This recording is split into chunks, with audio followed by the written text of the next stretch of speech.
Hello guys, আসসালামু আলাইকুম। কেমন আছেন সবাই? আশা করি ভালো আছেন। আপনাদের দোয়ায় আমিও ভালো আছি, আলহামদুলিল্লাহ।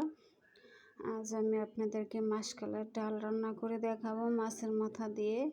এজন্য এখানে আমি 1 কাপ মাসকলাইর ডাল নিয়ে নিয়েছি। এই মাসকলাইর ডালটা আমি বাজার থেকে আস্ত ডাল কিনে এনে, যে বাজারে যে কিনতে পাওয়া যায় ডালগুলো আস্ত, ওইগুলি কিনে এনে আমি তেলে ভেজে ব্লেন্ড করে নিয়েছি।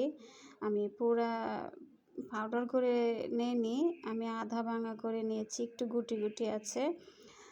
পুরা মিহি করে নিলে ডালটা খেতে ভালো লাগবে না, গোটা গোটা থাকলে ভালো লাগবে আর কি। আমি ব্লেন্ড করে নিয়ে আমি ডালটাকে ভিজিয়ে রেখেছি আধা ঘন্টা পানি দিয়ে, দেখতেই পেরেছেন। আমি আধা ঘন্টার জন্য গুলিয়ে রেখে দিয়েছিলাম।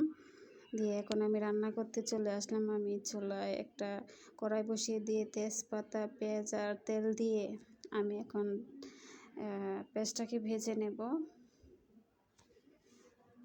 দিয়ে আমি আদা রসুন পেস্ট দিয়ে দিয়েছি, এখানে দিয়ে কাঁচা গন্ধ চলে যাওয়া অবধি আমি আদা রসুনটাকে ভেজে নেব। আর ডালটাকে ভিজিয়ে রাখতে হবে আধা ঘন্টার জন্য, তো ফুলে ডাবল হয়ে যাবে। আমি দেখছেন যে পানিটা দিয়ে ভিজিয়ে রেখেছিলাম, পানিটা টেনে নেবে সবটা, দেখেন।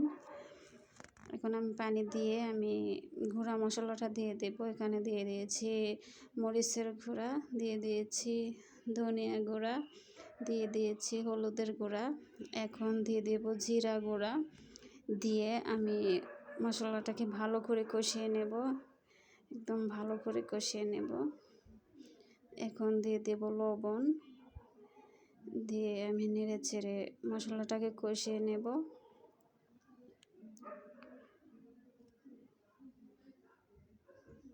মশলাটা কষানো হয়ে গেছে, আর আমি মাছের মাথাগুলো আমি দেখছেন ছোট ছোট করে কেটে দিয়েছি। আস্তেও দিতে পারেন, তবে আমার মনে হয় এভাবে কেটে দিলে ভালো হবে বেশি, তাই কেটে দিয়েছি। আস্তে দিলে ভাঙা ভাঙাটা বেশি হবে, আর এভাবে ছোট ছোট করে কেটে দিলে হয় কি কাটাটা বেশি হয় না, এগুলি আস্তে আস্তে থাকে। আর এটা কালীবাউস মাছের মাথা, দেশি কালীবাউস মাছটা যে, ওইটা খুবই স্বাদ হয়। আর এই দেখুন পানিটা কিন্তু পুরাই টেনে গেছে ডালটার। এখন আমি ডালটা এখানে দিয়ে দেব। আর অবশ্যই ডালটা আধা ঘন্টা ভিজিয়ে রাখতে হবে, তা না হলে গুটি পেকে যাবে। আর দেখতেই পাচ্ছেন ডালটা কিন্তু আধা ভাঙা, কারণ আধা ভাঙা না হলে এই ডালটা ভালো লাগবে না খেতে, একদম পাউডার হয়ে গেলে ভালো লাগবে না খেতে। এখন আমি ভালো করে ডালটাকে কষিয়ে নেব। আর আমার একটা ভুল হয়ে গেছে, আমি এই কড়াইতে বসিয়ে দিয়েছি, আসলে এই কড়াইতে ডালটা হবে না। আমি আরেকটা হাঁড়ি নিয়ে নিচ্ছি, ডিপ। আমি একটা ডিপ হাঁড়িতে ডালটাকে ঢেলে নেব। ওই যে আমি আরেকটা হাঁড়ি বসিয়ে দিয়েছি, এই হাঁড়িটাতে আমি ডালটাকে ঢেলে নেব। আসলে ডালটাতে যখন পানি দেব তখন ফুলে ডাবল হয়ে যাবে ডালটা, আসলে ফুলে ডাবল হয়ে যায়।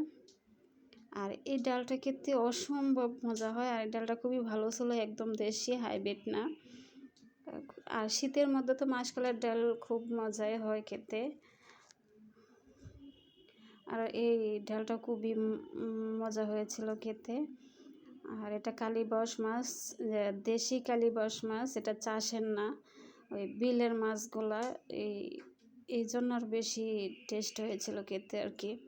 আমি পানি দিয়ে দিয়েছি, দিয়ে আমি অনবরত নেড়ে ছেড়ে দেবো, নিচে দলা পেকে যেতে পারে, আবার লেগে যেতে পারে, ডালটা তো নিচে বসে যায়। এখন আমি ঢাকনা দিয়ে ডেকে দিয়েছি, আবার বারবার দেখে নেব। এই দেখুন ভলক এসে গেছে, আমি বারবার নেড়ে ছেড়ে দেব। এটা অনবরত নাড়তেই হবে, আমি মাঝে মাঝে ঢাকনা দিয়ে ডেকে দিচ্ছি, আবার নেড়ে দিচ্ছি, এরকম করে। আমার এই ডাল রান্নাটা যদি আপনাদের ভালো লেগে থাকে, তাহলে আমার চ্যানেলটা সাবস্ক্রাইব করে, লাইক দিয়ে, কমেন্ট করে আমার পাশে থাকবেন প্লিজ। আর যারা ফেসবুক পেজ থেকে দেখছেন, প্লিজ ফলো দিয়ে দিবেন আর শেয়ার করে দিবেন আমার ভিডিওটা বেশি বেশি। আপনারা যদি আমার পাশে থাকেন, তাহলে আমি আরও এমন ভিডিও বানাতে সাহস পাবো, এগিয়ে যেতে সাহস পাবো।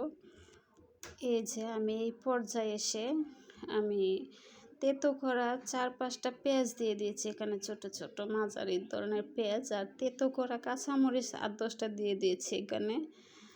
আর তেতো করে দিলে হয় কি এই পর্যায়ে মানে খুবই স্বাদ হয় খেতে, কামড়ে লাগবে খেতে, মানে খুব ভালো লাগে খেতে আর কি। পেঁয়াজটা এই পর্যায়ে এসে তেতো করে দিতে হবে, আর কাঁচামরিচটা তেতো করে দিতে হবে, এতে ফ্লেভারটাই অন্যরকম হয়।